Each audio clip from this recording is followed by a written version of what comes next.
बिस्मिल्लाहिर्रहमानिर्रहीम। बच्चों, आज हम आपको एक बंदर की कहानी सुनाते हैं जो कि बहुत ज़्यादा शरारती था और अपनी इन्हीं शरारतों की वजह से उसे बहुत नुकसान उठाना पड़ा। तो आइए सुनते हैं कहानी बंदर की शामत।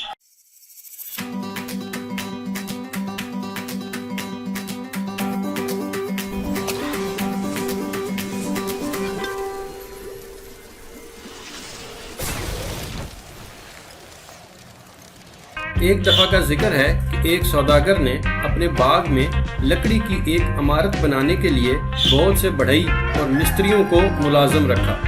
वो बाकायदगी से सुबह काम शुरू कर देते और शाम तक काम करते रहते, लकड़ियाँ काटते, उनको चीरते और उनसे इमारत तामीर करते। इस दौरान में दोपहर के खाने के लिए वो कुछ देर वक्फा करते।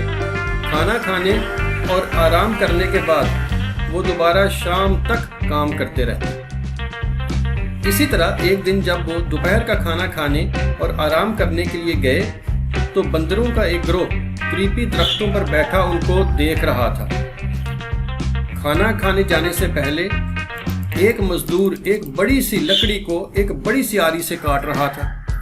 अभी उसने उसको आधा ही काटा था, इसलिए उसने उसके दरमियान लकड़ी का एक टुकड़ा फंसा दिया ताकि लकड़ी यहाँ से बंद ना हो जाए। इसके बाद वो दूसरे मजदूरों के साथ खाना खाने चला गया।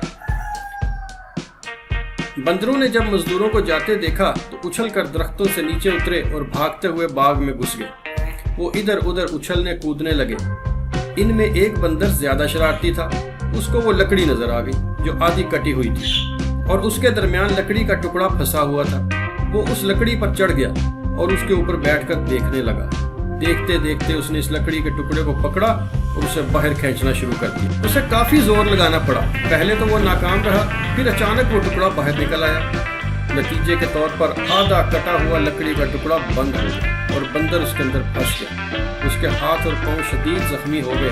वो दर्द से चिल्लाता रहा मगर कोई उसकी मदद को न आई। बच्चों, इससे हमें ये सबक मिलता है कि जो दूसरों के कामों में दखल अंदाजी करता है वो ज़रूर मुसीबत में फंसता है।